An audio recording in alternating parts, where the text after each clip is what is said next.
Bon voilà, elle est réparée l'auto.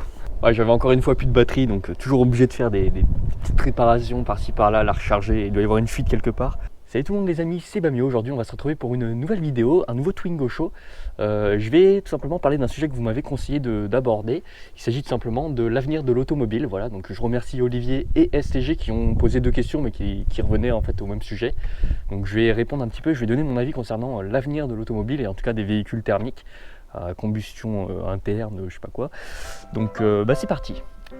Allez, c'est parti, on démarre l'auto. Oui, elle fonctionne bien la batterie. Wow, quart de tour. Bamio mécano. Ouais.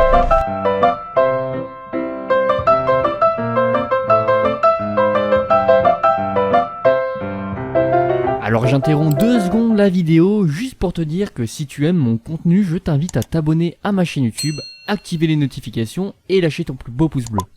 Allez, je te dérange pas plus, je te laisse avec la vidéo. Et donc, comme prévu, on va parler donc de la fin des véhicules thermiques. Je vais donner un petit peu mon avis sur la question. Je vais aussi donner 2-3 trucs que j'ai appris également en faisant des petites recherches. Donc d'ailleurs, n'hésitez pas à donner vos sujets, si vous avez des idées de choses que vous aimeriez que j'aborde, des sujets qui concernent l'automobile bien évidemment.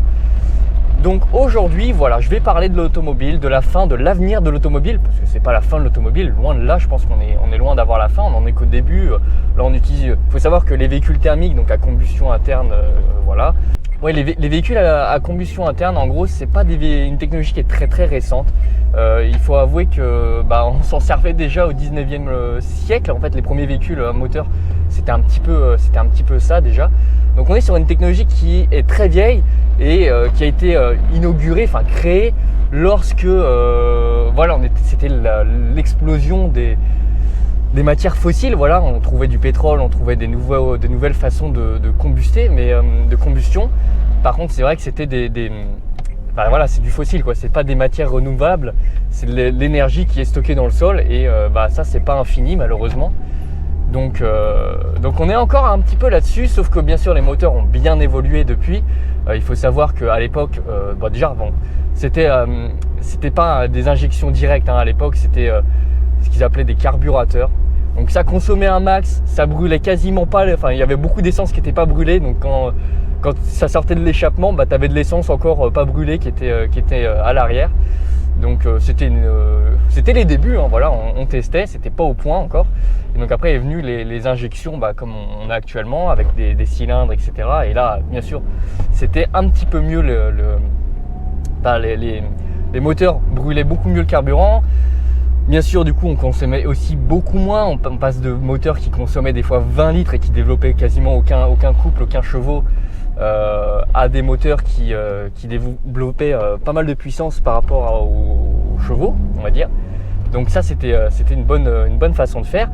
Donc là, maintenant, les moteurs aujourd'hui thermiques, ils consomment quasiment rien et pourtant ils font plutôt bien avancer. Donc on a quand même évolué, voilà. Mais il y a forcément un temps où, bien sûr, l'énergie n'est pas illimitée. Et donc on va en venir à toutes les mesures qui ont été prises pour essayer d'inciter les constructeurs, parce que c'est ça en fait qu'ils essayent de faire, d'inciter les constructeurs à développer des nouvelles technologies et à démocratiser par exemple les véhicules électriques ou bien démocratiser les véhicules à hydrogène, enfin des choses comme ça. Et donc vous n'êtes pas sans savoir que y a eu des nouvelles lois qui sont arrivées, notamment dans les grandes villes. Et quand je pense à des grandes villes, je pense notamment à la région parisienne, mais je crois que c'est pas la seule. Il y a également à Lyon ou des choses comme ça, où des nouvelles restrictions sont arrivées, dans lesquelles on a donc les vignettes critères. Bon, ce véhicule-là n'en est pas équipé, mais si jamais j'en avais, je crois que je serais critère 3. En gros, pour faire simple, il faut savoir qu'il y a 6 vignettes critères. Donc il y a la critère électrique, donc c'est vert, voilà, vous êtes critère 0 entre guillemets. Vous avez la vignette critère 1, donc ça comme ma Skoda. En fait, c'est des véhicules qui se consomment très peu en essence. Vous avez les critères 2, essence mais grosse cylindrée, après ça dépend. Bref, il y a une notation assez particulière. Et donc voilà, en fait vous avez plusieurs types de critères jusqu'à critère 5. Et critère 5, c'est vraiment un véhicule qui est diesel, qui consomme beaucoup et qui est vieux. Voilà, en gros pour faire simple, c'est un peu l'idée. Donc ils ont instauré ça tout simplement car des fois il y a des pics de pollution. Donc en gros vous allez avoir des moments où la pollution reste au sol et n'est pas évacuée par les vents, par les choses comme ça. Et dans ces cas-là, notamment quand il y a des canicules par exemple. Il n'y a pas trop de vent, il y a pas trop de... Et puis la chaleur fait que ça reste un peu au sol. Donc du coup, des fois ils font des petites restrictions, ils empêchent les véhicules critères au-dessus de critère 2 par exemple de rouler dans Paris. Donc par exemple, si jamais cette voiture était critère 3, c'est probablement le cas d'ailleurs, parce qu'elle est un peu ancienne, même si c'est une essence.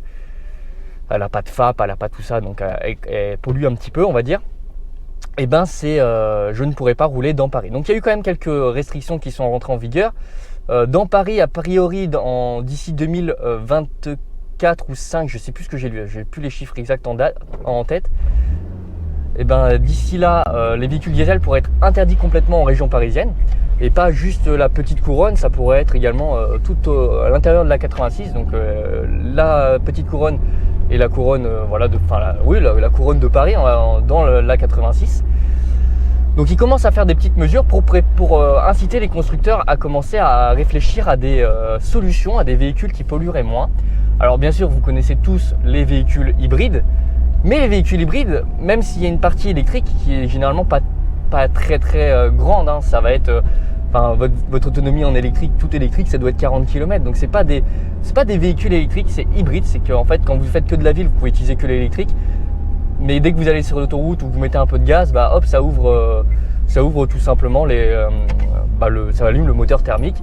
Et en fait, c'est vraiment un véhicule thermique. Donc même ça pourrait disparaître. En fait, il rentrerait dans les catégories qui disparaissent, des véhicules qui disparaissent. Vous avez bien sûr les véhicules électriques qui sont à l'étude et qui d'ailleurs se développent plutôt bien. Maintenant, on commence à avoir pas mal de modèles électriques, des véhicules qui coûtent pas très cher. Notamment, j'ai appris qu'il y avait une Renault Twingo 3 électrique qui se trouvait dans les 20 000 euros, 25 000 euros. Par contre, c'est vrai qu'il faut penser à... Après, il y a un bonus écologique quand vous achetez un véhicule électrique. Mais bon, c'est pas non plus la solution parce que vous faites 200 km et vous êtes... vous êtes blindé en fait, vous avez plus d'essence, plus d'énergie. Donc c'est une solution mais sans en être une parce que ça n'a pas les mêmes propriétés qu'un véhicule thermique. Donc même s'il y a des véhicules comme les Tesla qui sont très bien réputés, qui ont une belle autonomie, sauf que c'est un sacré billet quand même, c'est dans les 50-60 000 euros pour les modèles les plus soft. Il faut savoir que les batteries, etc., faut les changer régulièrement parce que, comme un téléphone, vous le voyez, au bout de 2-3 ans, la batterie elle commence vraiment à être, elle charge moins bien, elle charge moins vite, elle charge moins, donc vous avez moins d'autonomie. Et les batteries, la fabrication des batteries, pour que, en gros, l'empreinte carbone soit... il faut savoir que pour qu'un véhicule électrique l'empreinte carbone soit négative, il faut qu'il fasse à peu près 80 000 km. C'est énorme. Allez, c'est parti! Je sais pas combien c'est là. Donc oui, il faut qu'un véhicule électrique fasse 80 000 km pour que l'empreinte soit négative. Sauf que la batterie fait jamais 80 000 km parce qu'en fait, au bout d'un moment, elle ne charge plus. Ou alors si, mais il faut faire que de l'autoroute. Bref, il y a beaucoup de désagréments. C'est pas terrible. Et donc, l'avenir de l'automobile... je suis d'accord, mais l'électrique, alors même si c'est vrai qu'aujourd'hui on en voit de plus en plus, c'est vrai que les véhicules électriques, on en voit de plus en plus. Je sais pas par rapport à il y a 10 ans, mais maintenant c'est vrai que là, je suis sûr que sur ce trajet-là, je vais probablement voir 3 ou 4 véhicules électriques sur un trajet de 10 minutes. Alors qu'à l'époque, j'en aurais pas vu en fait au final. Donc ça avance quand même dans le bon sens. Mais est-ce que l'électrique serait vraiment le véhicule idéal? Alors c'est très bien, mais alors il faut trouver une autre technologie de batterie, du graphène ou des choses comme ça qui sont moins polluantes, moins dures avec la planète, parce que récupérer du lithium, je ne sais pas si vous avez vu comment c'est récupéré, les conditions de travail et comment on détruit la planète pour récupérer du lithium pour faire des batteries. Mais c'est complètement dégueulasse, autant fourrer du pétrole. Enfin bref, ça c'est un autre sujet, mais à part si on trouve une autre façon de stocker l'énergie qui soit moins polluante, du graphène, je sais pas, je dis des conneries, mais une matière un peu transformée qui garde bien l'énergie mais sans avoir à creuser la terre, etc. Pourquoi pas dans ces cas-là? Et pareil, deuxième petite chose, moi je pense que l'avenir des véhicules, c'est pas que électrique, c'est aussi des véhicules à hydrogène. Parce que les véhicules à hydrogène, j'y crois vachement. Déjà, l'hydrogène, il faut savoir que c'est bon là c'est un peu de la science, mais sur le tableau périodique des éléments, c'est ce qu'on trouve le plus dans l'univers, c'est le 1 quoi. C'est un atome d'hydrogène quoi, par exemple. Donc c'est vraiment ce qu'on trouve le plus dans l'univers. Par exemple, l'étoile brûle de l'hydrogène pour faire sa fusion nucléaire là. Donc sa réaction nucléaire. Donc c'est un truc qu'on trouve en abondance, alors peut-être pas forcément sur Terre, mais il a quand même des propriétés ultra intéressantes. C'est que si jamais vous brûlez de l'hydrogène, en fait quand vous brûlez de l'hydrogène, ça rejette de l'eau. Mais c'est pas génial ça? Mais c'est ouf moi je trouve. C'est-à-dire qu'en fait ça pollue pas quoi. Alors effectivement la création des véhicules, mais ça polluera toujours. De toute façon en fait on peut dire oui la création des véhicules etc ça pollue, ça a une empreinte carbone, mais ça oui toujours. Enfin tu peux pas de toute façon, dès qu'on crée un truc ça se transforme. Donc rien ne se perd, tout se transforme. C'est-à-dire qu'on va pas perdre la pollution en créant un truc. Je sais pas comment le dire, mais de toute façon quoi qu'il arrive, dès qu'on va produire un truc, ça va polluer. On peut pas produire avec un effet négatif, un carbone négatif. Donc, mais voilà, je crois plus en l'hydrogène, en moteur au hydrogène, qu'en moteur électrique. Même si l'électrique a des propriétés incroyables, notamment l'accélération, ça a des bonnes propriétés. Donc moi je pense que les deux vont cohabiter, un peu comme les diesels et l'essence à l'heure actuelle. Mais il faut pas...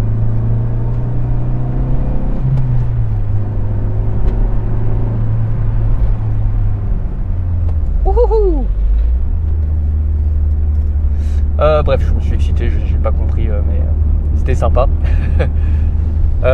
Oui, les deux vont cohabiter, donc ça, j'ai pas trop de scrupules là-dessus.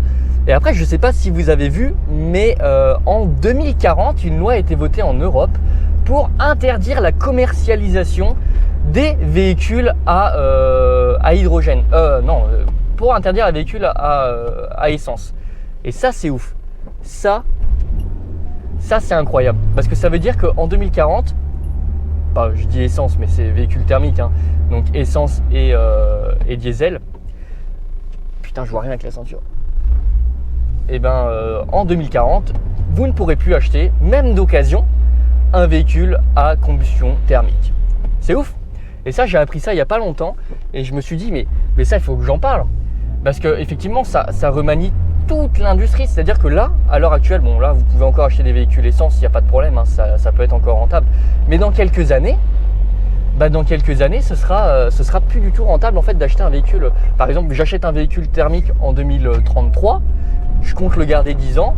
Il faut savoir qu'au bout de ces 10 ans, je ne pourrai même pas le revendre parce que la vente d'occasion, en tout cas dans un concessionnaire, après de main à main, je sais pas, je pense que oui, ça va continuer. Mais de main à main, vous n'aurez pas le droit de revendre un véhicule thermique. Non, dans un concessionnaire, vous n'aurez pas le droit de revendre un véhicule thermique. Et ça, c'est ouf. Ça, c'est incroyable, je trouve. Voyons que la Twingo, elle est mise à rude épreuve. Un truc que je viens de réparer, elle va exploser la Twingo. Alors, on sent bien les suspensions. Ah, le mec s'arrête. Ok, bon, c'est parti. Hop là, on va passer par ici, c'est sympa. Wow, attends, c'est quoi cette route de fou? Donc voilà, c'était un petit peu le point dans lequel je voulais venir parce que c'est un sujet que je trouve plutôt intéressant. Parler un petit peu de l'avenir de l'automobile. J'ai peut-être un petit peu oublié des choses. Je vais essayer de m'arrêter quelque part pour prendre des notes. Mais ah ouais, celle-là, elle est vénère. Elle est vénère cette chose-là. Là. Enfin bref, donc voilà, c'était plutôt intéressant. J'ai donné un petit peu mon point de vue. Je pense que oui, l'avenir de l'automobile, effectivement, les véhicules thermiques vont finir par disparaître. Après, ça sera dans des musées. Je pense qu'il y en aura toujours en 2040 des véhicules thermiques, mais au moins, voilà, ils seront plus commercialisés. Alors après, ça c'est ce qu'ils disent. Hein. En réalité, je vois bien le truc de venir et en fait, au final, ils repoussent la date limite, comme ils ont fait avec les pailles plastiques pendant des années, comme ils ont fait avec l'interdiction des couverts en plastique, des choses comme ça. Bon là, ça y est, c'est acté pour de vrai, mais à chaque fois, ça repoussé les échéances. Donc, je m'emballe pas. Je me dis que oui, peut-être que ça va changer, mais bon, faudra attendre un petit peu quoi. 2040, c'est la date qu'ils ont donnée, mais ça se trouve, ça sera 2050. Je connais tellement par cœur l'Europe je sais que ça va être repoussé. Puis après, ça c'est l'Europe, mais qu'est-ce qui va se passer dans les autres pays? Parce que peut-être que nous, effectivement, on va interdire ça, mais dans les autres pays, ça peut continuer, surtout qu'ils vont, voilà, ils auront développé leur. Enfin ouais, c'est les lois européennes, c'est pas les lois du monde entier, hein, donc à voir, à suivre pour le coup. Voilà un petit peu pour le beau sujet que j'avais à aborder aujourd'hui. J'espère qu'il vous aura plu. Personnellement, je suis plutôt content de ce sujet. Je trouve que c'était une très bonne idée. En plus, il fait beau, enfin. Vous voyez, je sors en pull, quoi. Donc, si je sors en pull, alors, il fait 3 degrés dehors, mais dans la voiture, on est bien. Et enfin, le beau jour commence à arriver. Là, je suis au chômage technique pour la petite histoire quand je tourne cette vidéo. Donc, en plus, ça me laisse du temps pour faire des vidéos. Et ça, c'est pas de refus, on aime bien. Là, à l'heure actuelle, j'ai vu que vous aviez beaucoup aimé la vidéo que j'ai fait avec Olivia. Et d'ailleurs, on a prévu d'en faire une autre. Donc ça, c'est la bonne nouvelle, c'est que ça va continuer. Mais de toute façon, je vous en reparlerai dans un voiture là, vous inquiétez pas. Donc voilà, passez du bon temps, faites attention sur la route et à bientôt. Salut les amis!